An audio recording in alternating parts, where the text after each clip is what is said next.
Crisis migratoria. Más de 60.000 migrantes cruzaron de forma irregular el estrecho de Gibraltar para llegar hasta el enclave español de Ceuta. Las autoridades locales se vieron desbordadas y solicitaron al gobierno español declarar emergencia nacional, pero el presidente Pedro Sánchez se negó a hacerlo. Para este sábado, 1 de agosto, está prevista la instalación de la mesa de diálogo entre representantes de las asambleas 2015 y 2026. Este 1 de agosto entra en vigencia nueva tarifa del pasaje. Génesis Rivas nos cuenta más. Génesis. Sí, esto ocurre luego de que en el presente mes de julio el sector transporte congelara el aumento de la tarifa en consideración de lo ocurrido el pasado 24 de junio. Sin embargo, ellos sostienen que el monto actual aún es insuficiente para poder realizarle el mantenimiento a las unidades de transporte. Esta información será ampliada en la presente emisión del Noticiero Televé. Gracias, Génesis. Hoy también en la emisión meridiana tendremos: la petrolera Chevron proyecta un crecimiento significativo de sus operaciones en Venezuela. Expertos advierten que los hacinamientos en los refugios de los afectados por los terremotos aumenta el riesgo de contagio de enfermedades respiratorias como la tuberculosis. Aragüeños expresan su molestia ante los constantes cortes de energía, que en varias ocasiones se prolongan hasta 6 horas y se repiten hasta 2 veces al día. En los deportes, el fútbol está de luto. La leyenda del calcio italiano Franco Baresi falleció a sus 66 años.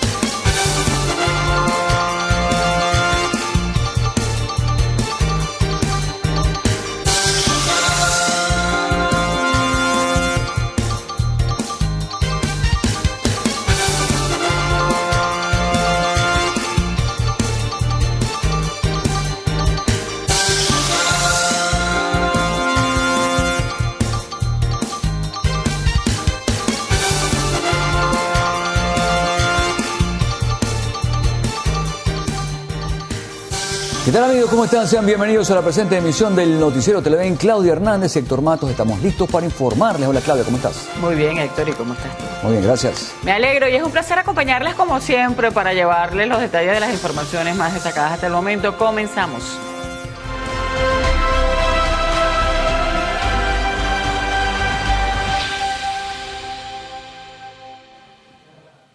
Venezuela acumula más de 17 intentos de diálogo político en los últimos 29 años, consolidando una dinámica de acuerdos privados y rupturas sucesivas que ha marcado la historia contemporánea del país.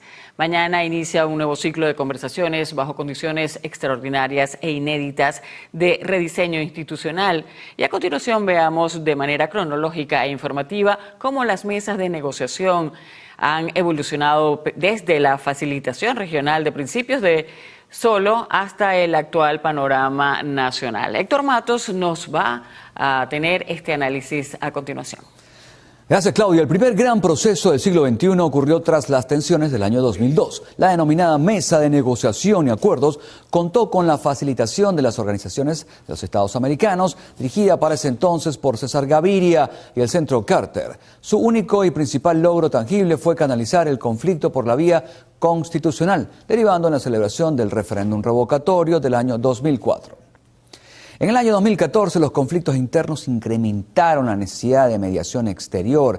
En este caso, la Unión de Naciones Suramericanas, la UNASUR, fue la encargada de auspiciar junto a la Iglesia Católica el proceso denominado Diálogo de Paz.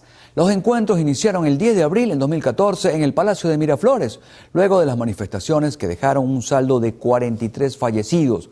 El proceso naufragó un mes después, cuando la oposición denunció incumplimiento de los compromisos por parte del Ejecutivo. 2 años después, específicamente en octubre de 2016, inició un proceso de conversación respaldado por el Vaticano y varios expresidentes internacionales para instalar un nuevo diálogo. Tras los primeros encuentros celebrados en Caracas y producto de una escalada de tensiones en diciembre de 2016, estos intentos quedaron congelados. Sin embargo, al año siguiente, las reuniones se trasladaron a la República Dominicana entre los años 2017 y 2018, los cuales finalizaron sin un consenso unitario sobre las garantías para los comicios presidenciales del 2018. Un nuevo proceso tuvo lugar en el año 2019, donde el Reino de Noruega asumió un rol central como mediador independiente. Las conversaciones bilaterales entre el gobierno y la representación de la Asamblea Nacional Parlamentaria del 2015 se congelaron debido al aumento de las sanciones internacionales y el choque de legitimidades de la época. Un nuevo intento de negociación surgió en México en agosto de 2021. En esa oportunidad, el gobierno y la plataforma unitaria suscribieron un memorando de entendimiento para avanzar en las conversaciones, todo bajo la mediación de Noruega. Sin embargo, se presentó una pausa por conflictos políticos. El proceso se reanudó en Barbados en octubre de 2023 para definir la hoja de ruta de Caracas a las elecciones de 2024. A inicios del 2024, el gobierno declaró el acuerdo de Barbados en terapia intensiva. La oposición denunció violaciones al pacto debido a inhabilitaciones políticas. Para este año está previsto un nuevo intento, el 9º, donde el país se enfrenta a un escenario radicalmente transformado. Luego de los hechos del pasado mes de enero, el gobierno encargado y la oposición representada por diputados de la Asamblea de 2015 formalizaron el inicio de un nuevo proceso de diálogo con el apoyo de Washington. Pese a las diferencias, los estancamientos y los compromisos rotos, la negociación sigue siendo la única herramienta pacífica sobre la mesa. Entre tanto, el desencanto también del pasado y la necesidad del futuro, el diálogo en Venezuela se mantiene con la esperanza de que finalmente se selle un acuerdo por el bien del país.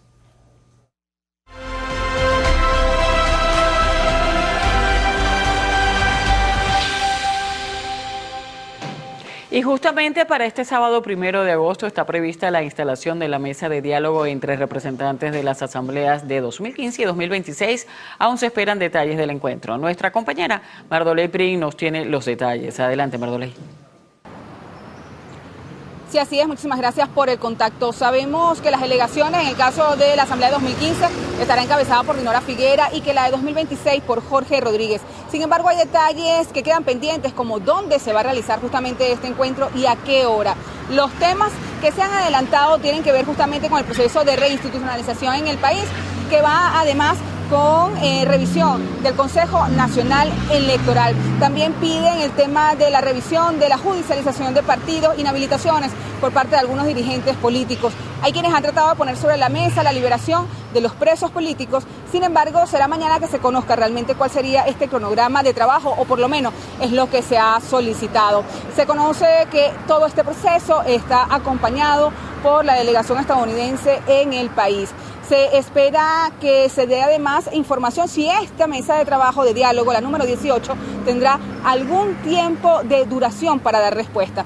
Decía más temprano en sus redes sociales Dinora Figuera que esperaba que justamente fuera la retórica, no la que diera solución a la ciudadanía, sino que se den acuerdos concretos en esta mesa que empieza el 1 de agosto. Hoy se tiene previsto un debate en la Asamblea Nacional, una sesión, y se espera que allí también Jorge Rodríguez dé un pronunciamiento adelantado, algunas palabras sobre este proceso que empieza este fin de semana. Con esta información regresamos el pase al estudio. Gracias, Mardoley. Muy atentos entonces a esta nueva etapa en las negociaciones. Y la petrolera estadounidense Chevron proyecta un crecimiento significativo de sus operaciones en Venezuela.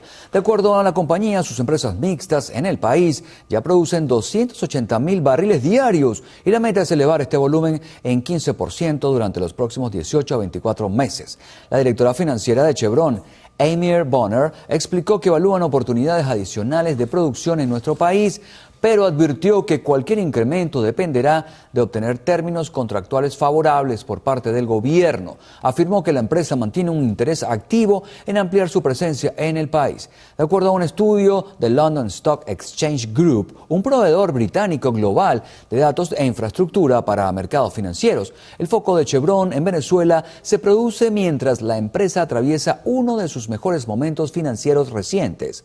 La compañía reportó $12.000 millones dólares en ganancias ajustadas, equivalentes a $6.0 por acción, superando las previsiones de los analistas que esperaban $5.56.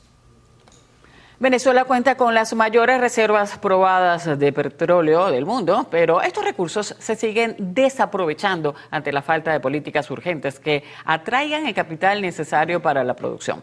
Así lo aseguró el experto en macroeconomía y geopolítica energética, el doctor José Toro Hardy. Venezuela tiene 304 mil millones de barriles de petróleo y están produciendo nada más que 365 millones al año. Eso quiere decir que si dividimos nuestras reservas totales entre nuestra producción anual, tenemos petróleo para 800 años. Y es que vamos a esperar 800 años para resolver el problema de Venezuela. Necesitamos entrarle a eso y necesitamos atraer las inmensas inversiones que requiere el país para poder resolver la problemática social y económica. La pelota está en nuestra cancha. Somos nosotros los que en este momento tenemos que resolver nuestro problema político, aprobar la legislación petrolera adecuada que sea capaz de brindar absoluta seguridad jurídica y respeto a los contratos. Y en ese momento podrían venir inmensas inversiones a Venezuela. Toro Hardy señaló que el país posee un futuro brillante en materia energética, pero reiteró que esto exige un cambio profundo de mentalidad e institucionalidad. Aseveró que garantizando un marco de confianza, reglas claras y seguridad jurídica para la protección de contratos, se podrá atraer el volumen de capital extranjero indispensable para reactivar la industria y apalancar el desarrollo social y económico nacional. Y a partir de mañana sábado, 1 de agosto, quedan oficialmente reabiertas las operaciones aéreas entre Venezuela y la isla de Aruba. La confirmación fue emitida por el primer ministro arubeño Mike Eman, de una medida que promueve y promete reactivar la conectividad y el intercambio comercial en la región. La información también fue dada a conocer por el vicepresidente de la Cámara de Comercio de la Vela de Coro, Juan Gotopo, quien precisó que las autoridades caribeñas darán prioridad a todas las rutas que conectan con los aeropuertos de Maiquetía, en La Guaira, Maracaibo, en el estado Zulia y Las Piedras, en la península de Paraguaná, estado Falcón.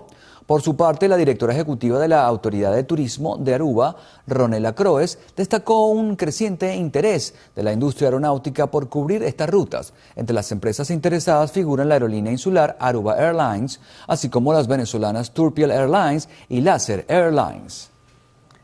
Los terremotos del pasado 24 de junio han generado hacinamientos en los refugios. Ante esta situación, el médico neumonólogo internista y también intensivista, José Octavio Isea Duboc, alertó que existe mayor probabilidad de contagio de enfermedades respiratorias como la tuberculosis. El otro problema importante es que los hacinamientos, es otra cosa que es importante destacar, porque nosotros en Venezuela tenemos alta prevalencia de enfermedades transmisibles, por lo menos la tuberculosis es una enfermedad endémica, que usted no la ve. La tuberculosis mata cerca de 10 millones de personas al año en el mundo entero. Y nosotros tenemos una prevalencia altísima de tuberculosis porque es una enfermedad contagiosa.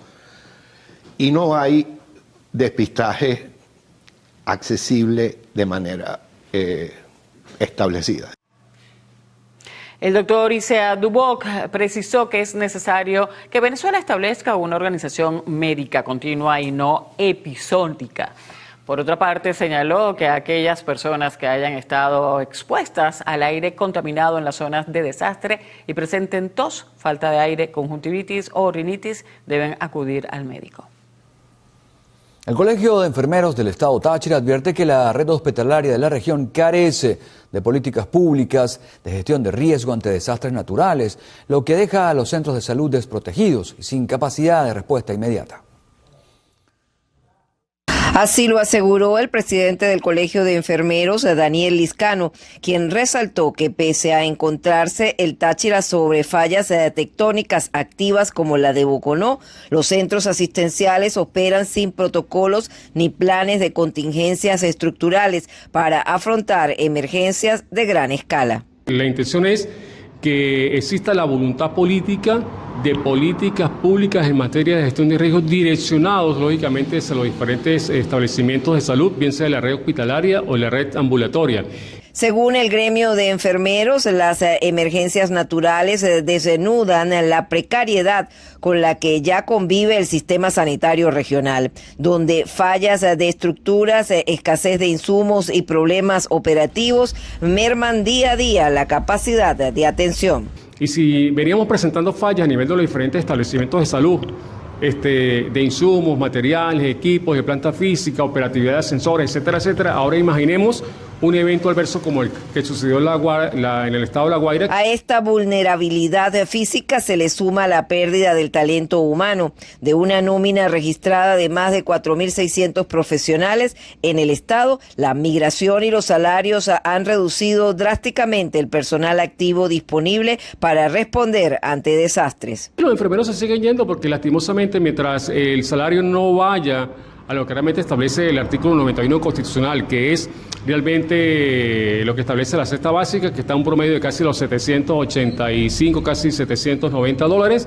es muy complejo. En Táchira, Fabiola Niño, Televen. Hacemos nuestra primera pausa en la emisión meridiana del noticiero. Al regreso, más información de interés para ustedes. No se vayan. En política hay que sanar los males, jamás vengarlos. Napoleón III.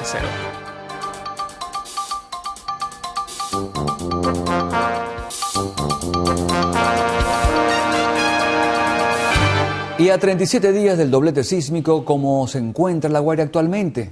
Nuestro compañero Manuel da Silva se encuentra en el sector Caribe y nos cuenta más. Buenas tardes, muchachos. Sí, nos ubicamos ya en lo que es el estado de La Guaira, justo en el sector Caribe. Ayer hubo una demolición de un edificio llamado Luisa Cáceres de Arimendi. Vinimos a verificar en qué estado están. El encuentro mejor dicho, el sector ya lo encuentran en lo que es recolección de escombros y aplanando. Ahora esa es la nueva faceta que justamente hay acá en lo que es el estado de La Guaira. Fíjense que nos vinimos al sector Caribe porque con las imágenes acá de mi camarógrafo José Bello pueden ver cómo ha quedado esta zona justo. Bueno, tenemos ahí el contacto con Manuel da Silva. Justamente estábamos comentando el tema de la implosión, que mucha gente le generó preocupación porque esta vibración podía haber generado algún tipo de inquietud. Tenemos a Manuel de nuevo, adelante. Izquierdo. Ya lo que queda acá en este sector del estado de La Guaira es aplanar, recolección de escombros de los edificios. Hemos preguntado a... Seguimos teniendo algún tipo de falla. Vamos más adelante a hacer contacto en vivo con Manuel da Silva, quien se encuentra en el estado de La Guaira y nos está comentando sobre la demolición que comenzó de algunos de los edificios afectados por el doblete sísmico. Y seguimos con más información. A 190 bolívares quedará fijado el pasaje urbano en el próximo mes a partir de este 1 de agosto, tras el acuerdo alcanzado entre el Ejecutivo Nacional y el sector transporte en el pasado mes de mayo. Génesis Rivas con los detalles.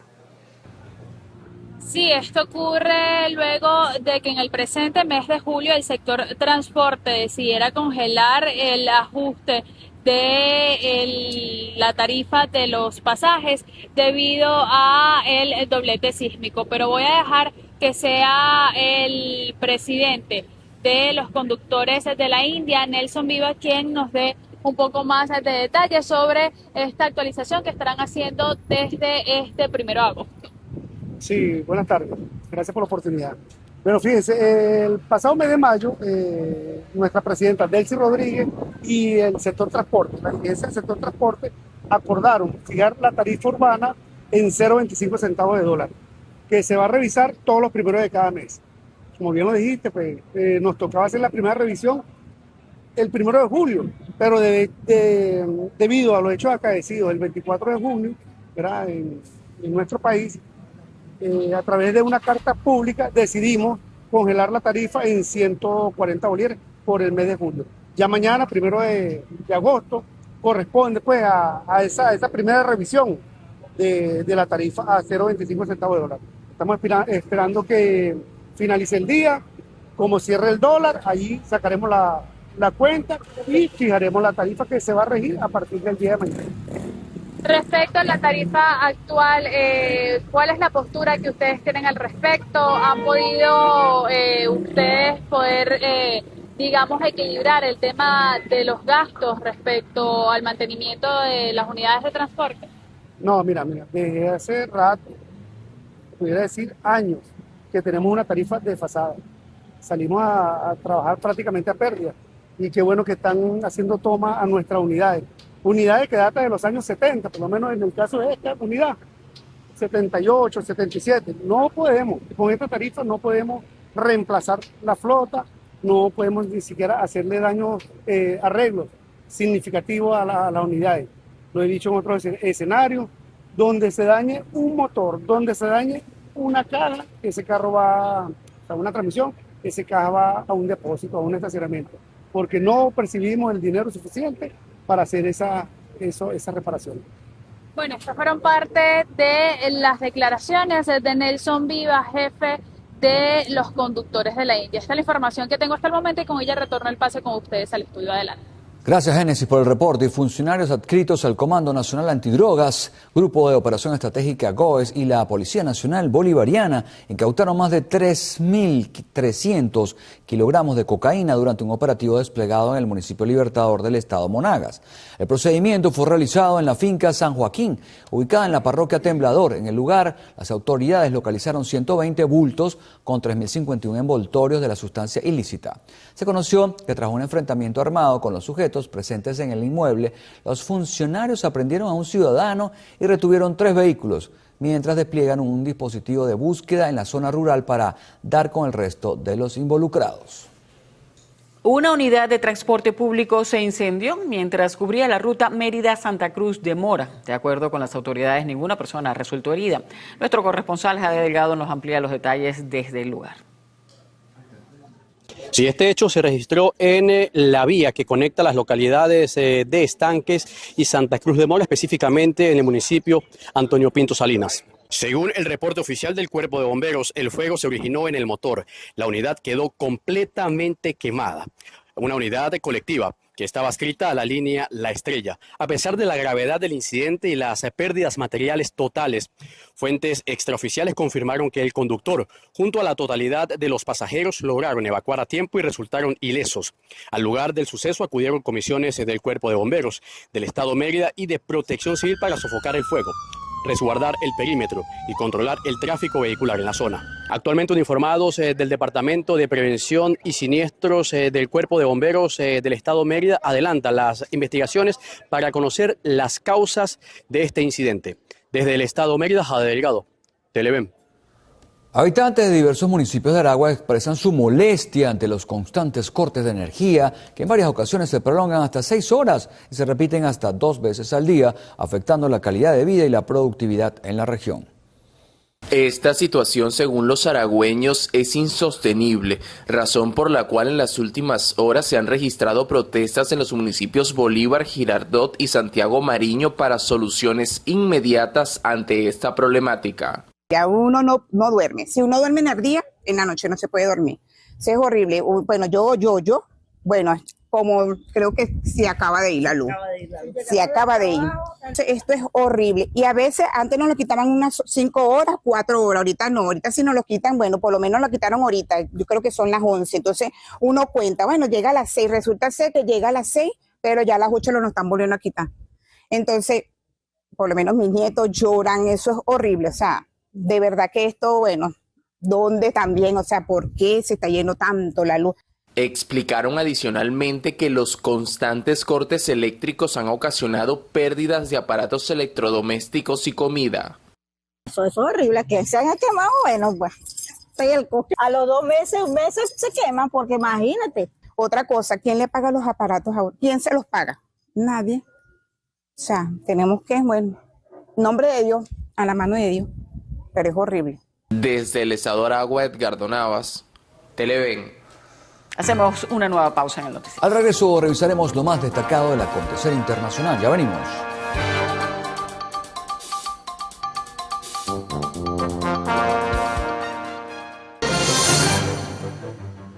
En Grecia, este viernes, el Cuerpo de Bomberos combate un incendio forestal que consume parte de la turística isla de Creta. Desde el pasado miércoles, las llamas en la isla han provocado la evacuación de alrededor 8.000 turistas y residentes, además de haberse consumido 4.500 hectáreas. Los bomberos han dado a conocer que la situación ha mejorado un poco. Sin embargo, todavía hay numerosos focos que deben controlar. El grupo islamista Hamas anunció que aceptó un acuerdo de paz que incluye su desarme progresivo y la retirada del ejército israelí de la Franja de Gaza tras meses de negociaciones. La hoja de ruta contempla la entrega progresiva del armamento al Comité Nacional para la Administración de Gaza y la llegada de una fuerza internacional de estabilización encargada de la transición. Pese a que el anuncio fue respaldado por Estados Unidos y por la Junta de Paz, fuentes políticas en Israel advierten que el plan aún no satisface plenamente sus exigencias de desmilitarización total. La República Democrática del Congo supera los 3.500 casos de ébola en el marco de un nuevo brote de la enfermedad, alcanzando cifras superiores a las registradas durante la epidemia de 2018. Las autoridades sanitarias informaron que la provincia de Ituri concentra cerca del 90% de los contagios, mientras que la infección se ha extendido a otras 4 regiones. De los casos detectados hasta el momento se reportan 1.556 fallecidos. La Agencia Espacial de Japón dio a conocer que la sonda Hayabusa 2 sobrevoló el asteroide Torifune el pasado 5 de julio en una misión de sobrevuelo que demostró la capacidad para desviar de la Tierra una roca espacial potencialmente peligrosa. La Agencia de Exploración Aeroespacial Nipona precisó que la sonda viajó a una velocidad de más de 18.000 kilómetros por hora, situándose a 400 metros de la superficie del asteroide y a 744 metros de su centro. Los resultados muestran que, en comparación con todas las sondas espaciales del mundo entero que han llevado a cabo misiones de sobrevuelo, esta fue la que pasó más cerca de un asteroide.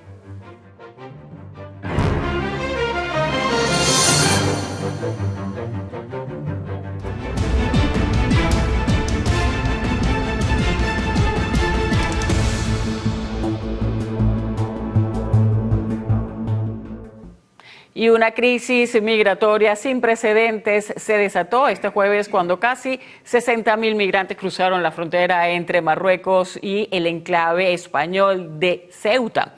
De acuerdo al presidente local, Juan Vivas, esta cifra equivale al 70% de la población local, lo que representa una emergencia para esta pequeña localidad. Pero vamos a revisar en detalle esta situación con nuestro colega y compañero Héctor Matos. Sí, Claudia, la crisis migratoria en Ceuta sigue agravándose. 8 países de la Unión Europea reclaman a España que recupere el control de su frontera e incluso plantean la posibilidad de excluir al país del espacio de Schengen si la situación no se revierte. Mientras tanto, aumentan las críticas a la gestión del gobierno y el balance de víctimas y retornos continúa creciendo. El presidente del gobierno español, Pedro Sánchez, ha denunciado una vulneración de la integridad territorial de España y ha atribuido la crisis en Ceuta a las mafias dedicadas al tráfico de personas. El mandatario ha asegurado que el Ejecutivo utilizará todos los recursos del Estado para garantizar la seguridad de los ciudadanos ceutíes. Pero además agradeció la colaboración del gobierno de Marruecos por la gestión ante la crisis.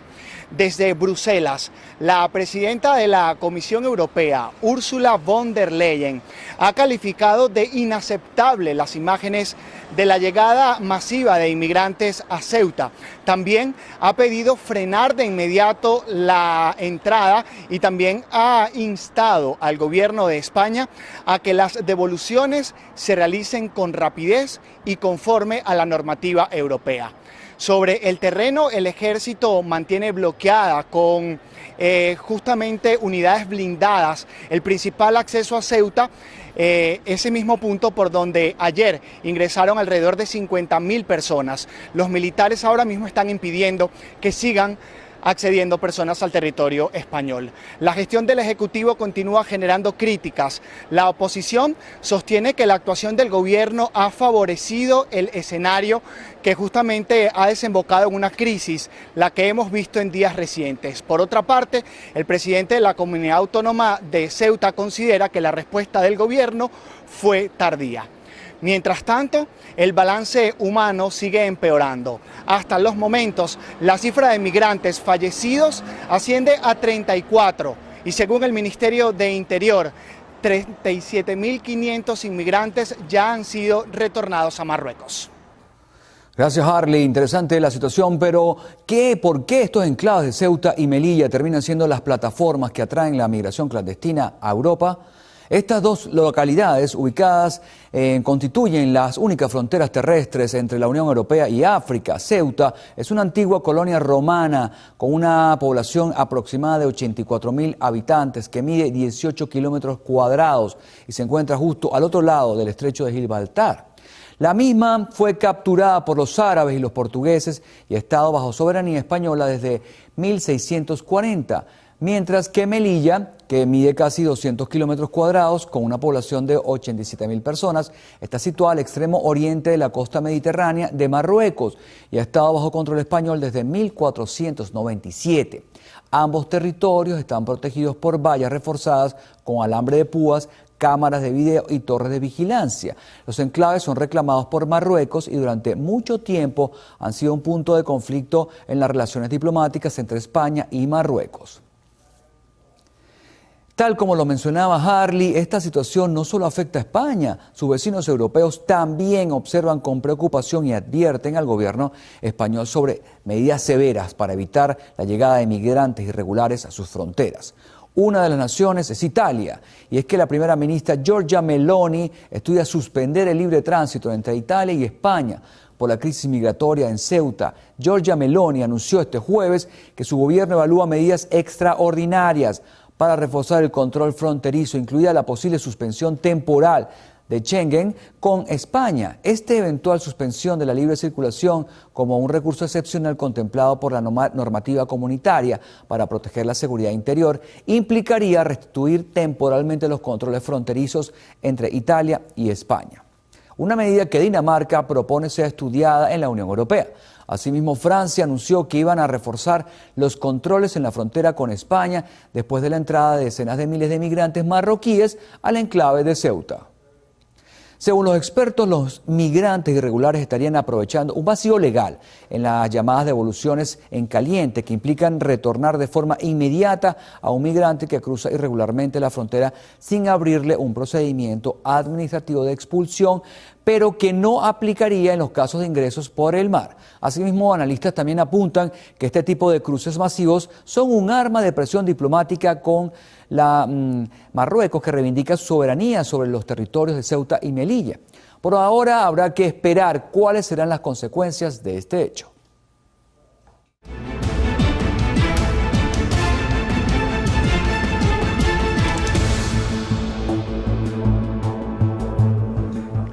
Y hacemos una nueva pausa en el noticiero. Al regreso, más información. Ya venimos.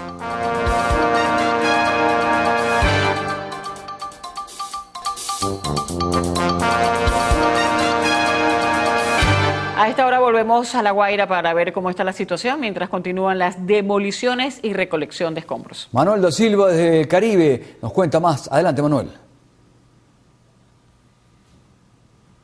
Saludos, muchachos. Así es, les comentaba anteriormente que ya iniciaron desde ayer lo que es la demolición de algunos edificios. En el caso de ayer fue el edificio Luisa Cáceres de Arismendi, ubicado en el sector de Catilamar. Hemos tenido información de algunos cuerpos de seguridad a ver si el día de hoy o el fin de semana iban a demoler otros edificios o en cuáles sectores, y no tienen mayor información. Presumen que quizás el próximo sea la semana que viene. Como pueden ver en las imágenes, ellos nos comentaban que ahorita la orden es ir aplanando los terrenos. Ahí pueden ver varios escombros. Al lado de los escombros ya hay un terreno que fue aplanado. De ser un edificio, ya lo que hicieron fue la recolección de escombros de ese edificio y el aplanamiento, por supuesto, de la tierra, y así van a ir uno a una de cada edificación. Por ejemplo, si volteamos más hacia la izquierda, pueden ver un edificio de color verde.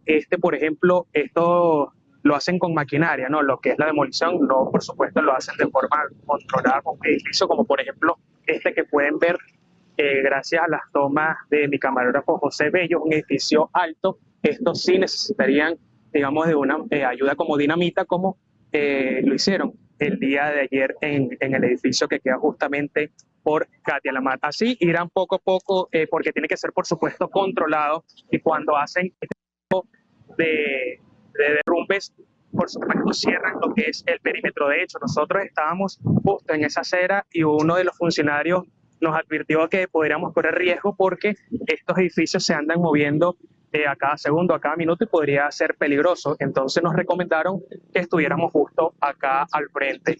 Como pueden ver, la movilización ha sido fluida porque ya se acerca lo que es el fin de semana y muchas personas aprovechan de traer lo que es comida e hidratación para los damnificados en lo que es este fin de semana. No todos bajan el fin de semana, entonces los viernes, por lo que hemos podido corroborar, hay bastante tránsito vehicular por esta zona. En temas de comunicaciones, bueno, sigue la misma intermitencia, pero sí hemos visto ya una Guaira, por lo menos hasta acá, esta zona que es Caribe, un poco más transitada y con más espacios porque están haciendo lo que es la recolección de escombros.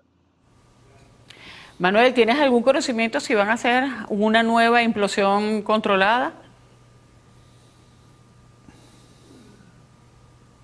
Sí, Claudia, fíjate que de hecho vinimos hoy a ver si a buscar esa información y le preguntamos a varios cuerpos de seguridad y no tienen mayor información. Otro sí nos dijo que según informaciones podría ser la semana que viene por el mismo sector de Katia Lamar. Por supuesto, nosotros vamos a estar atentos para ofrecerle a ustedes toda la información. Muy bien, gracias Manuel da Silva. Entonces, con el reporte de lo que está pasando en estos momentos en La Guaira, 37 días de estos dos movimientos telúricos. Y con esa pregunta que tenemos, que ¿eso afectará esas implosiones al resto de las edificaciones que están alrededor? Nos imaginamos que no, porque ya están controladas y se supone que debe haber un procedimiento de seguridad muy extremo allí. Momento de revisar los números que mueven al país. Veamos lo que nos tiene preparado Fabián Campos en Flash Económico.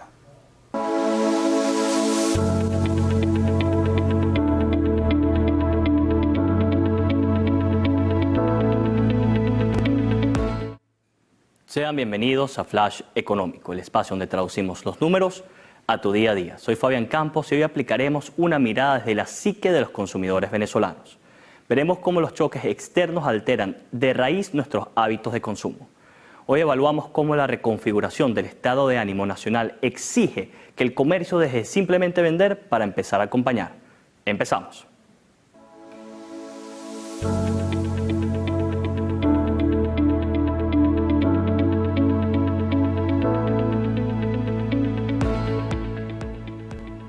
Tras los recientes eventos sísmicos, la matriz de prioridades del venezolano sufrió una reestructuración inmediata. Los reportes de mercado nos revelan que el estado de ánimo actual transita entre el duelo y el estado de alerta, pero está fuertemente anclado a un profundo sentido de solidaridad y agradecimiento entre pares. Este cambio emocional altera por completo la toma de decisiones en los hogares. Hoy, las principales preocupaciones no giran en torno al consumo cotidiano, sino a la superación de desafíos habitacionales y la protección integral.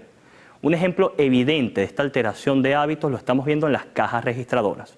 Una proporción altísima de los productos esenciales que se están facturando no van a la despensa del comprador, sino que son adquiridos con el propósito directo de ser donados. Si eres emprendedor o tienes un comercio, este es el momento de ser un punto de apoyo. Aquí te dejo 3 acciones que puedes aplicar desde hoy mismo en tu local para acompañar a tus clientes. Prioriza el bienestar sobre la transacción. La confianza y la disponibilidad de productos esenciales en tu canal de venta son el mayor valor que puedes ofrecer ahora mismo. Asegúrate de mantener tu inventario de primera necesidad accesible y con un servicio al cliente caracterizado por la paciencia. Facilita la ayuda. Parte de las compras que están haciendo los venezolanos hoy no van a su propia despensa, sino que van dirigidas a las personas más afectadas. Habilita en tu negocio un espacio seguro para recolectar donaciones, simplifícale el proceso a ese cliente que quiere ayudar. Y ajusta tu comunicación, pausa cualquier campaña de venta agresiva. Tus redes sociales o la cartelera de tu local deben transmitir mensajes de servicio, horarios de atención claros y orientación útil para la comunidad. Y esto nos lleva a la interrogante técnica que más nos plantean los comerciantes en estos días. ¿Cómo debemos estructurar nuestra oferta de productos sin caer en la insensibilidad? La respuesta radica en comprender la relación entre el volumen y el margen en tiempos de crisis. Los datos demuestran que los comercios que priorizaron la disponibilidad de bienes esenciales, lograron incrementar su volumen de distribución para apoyar a la comunidad, al tiempo que lograron reducir el precio promedio de sus artículos. En tiempos de reajuste social, el impacto en un negocio no se mide por su nivel de facturación, sino por su capacidad de sostener y aportar paz mental a su entorno. Y el tip del día: un comercio que prioriza la sensibilidad humana hoy construye un vínculo fuerte de lealtad con su comunidad para el futuro. Soy Fabián Campos y nos vemos en un nuevo segmento para seguir actualizando tus finanzas aquí en Televen.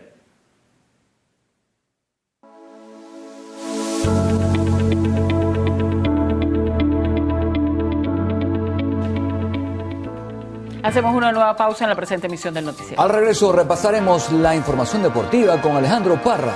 Así es, compañeros, en los deportes ya tenemos fecha para la convención anual de la Liga Venezolana de Béisbol Profesional. Esto y más después de la pausa.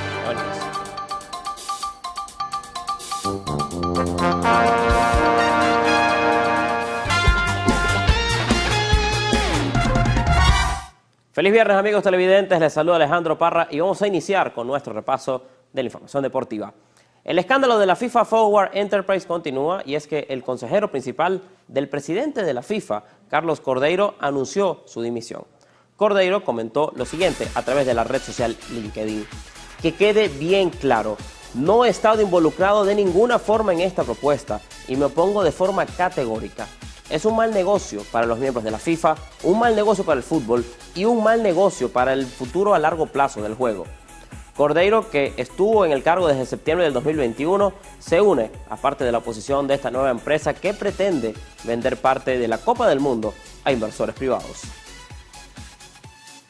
Justamente la FIFA dijo en las primeras horas de la mañana que nadie está vendiendo el fútbol.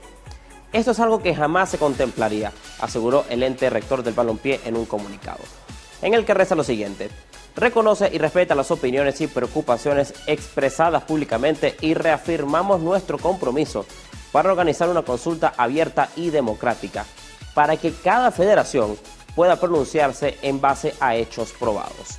Continuó la FIFA, que lamentó que la información inexacta publicada por los medios de comunicación.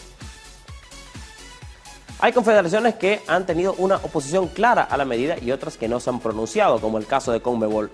Y algunas más que piden que se examine el caso, como es el ejemplo de la CAF, la Confederación Africana de Fútbol, y la FMF, la Federación Mexicana de Fútbol. A pesar de la oposición de la CONCACAF, la confederación a la que pertenece justamente la FMF, esta escribió un comunicado donde informó que sí fue notificada por Gianni Infantino y, citando el escrito, comentó que agotará dicho proceso de estudio y análisis para tomar la decisión que más convenga al fútbol mexicano. Mientras que la Confederación Asiática instó este viernes a la FIFA a reconsiderar su plan. Para la AFC, este proyecto ha puesto en evidencia las debilidades fundamentales del proceso de consulta y toma de decisiones de la FIFA, y pidió a la institución mundial que proceda de urgencia a una revisión de su marco de gobernanza.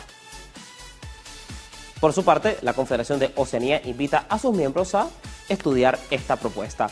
La UFC señaló que esta idea será examinada por el Comité Ejecutivo durante su próxima reunión del mes de agosto. La federación invita a sus 11 asociaciones miembros a estudiar la propuesta y participar en el proceso de consulta. Esta polémica ha llegado incluso a la política, y es que el primer ministro británico, Andy Burnham, aseguró que Gianni Infantino es la persona equivocada para dirigir la FIFA. El político calificó la propuesta de escandalosa, y el mero hecho de que se haya contemplado demuestra, a su juicio, que Infantino no es la persona que debe dirigir esta organización. Ya el martes, Burnham también aseveró que el fútbol no pertenece a inversores, sino que le pertenece a quienes llenan las tribunas, los que están al borde del terreno semana tras semana, llueva o haga sol. El Mundial no es un producto, es la competición más grande del deporte mundial y nunca le ha pertenecido a nadie para ser vendido. Son horas importantes en el fútbol y seguiremos informando de todo lo que suceda con este tema de la FIFA Forward Enterprise. Vamos ahora a revisar el medallero de los Juegos Centroamericanos y del Caribe. Venezuela se acercó a 3 oros de Cuba en el tercer lugar, gracias a Manuel Díaz en los 100 metros mariposa, que obtuvo justamente la presea dorada. Junto a su compatriota Jorge Otay se hicieron el 1-2 en el podio. México sigue primera, lo sigue Colombia en el segundo lugar. Nuestro país está cuarto y cuenta actualmente con 80 preseas. Hoy justamente tendremos transmisión de los Juegos Centroamericanos y el Caribe con el partido de nuestra selección femenina ante El Salvador. La antesala es a las 3:45, pitazo inicial a las 4 de la tarde. Narrará Carlos Domínguez y comentará María Alexandra Bastidas por Televen, que está en todo. Nos vamos ahora al béisbol nacional porque la Liga Venezolana de Béisbol Profesional justamente llamó a su convención anual para el mes de septiembre. La convención anual estaba pautada para el 3 y el 5 de julio, pero debido a los eventos del 24 de junio tuvo que ser suspendido. El evento se realizará en la isla de Margarita del 4 al 6 de septiembre, donde la liga comentó que reitera su compromiso inquebrantable con el desarrollo del béisbol en el país y con una preparación para un espectáculo deportivo en la temporada 2026-2027.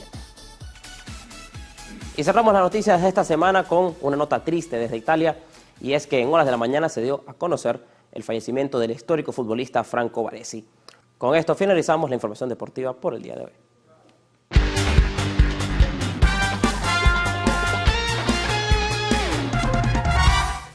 Finalizamos esta emisión del Noticiero Televen.